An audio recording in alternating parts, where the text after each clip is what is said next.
Hello guys, this video teach you how to set up a connection to a proxy server in your Firefox browser setting. First step is open Firefox browser, then click application menu. This icon is in the top right corner of the Firefox window. A drop down menu will appear.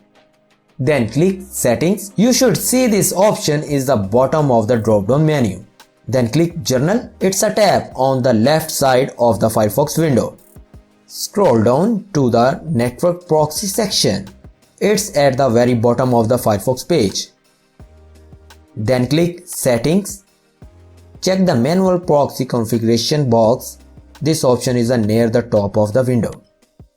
Then enter your proxy information. You will need to fill out the following fields. Click HTTP Proxy fields. Your proxy server's IP address goes here. Then click port field. This server's port number goes here.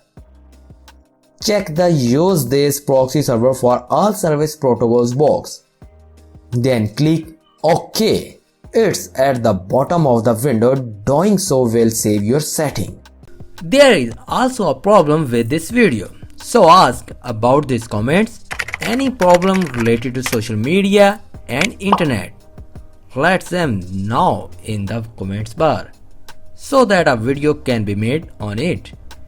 Please like this video and subscribe our channel and press icon for any updates and notifications. Thanks for watching.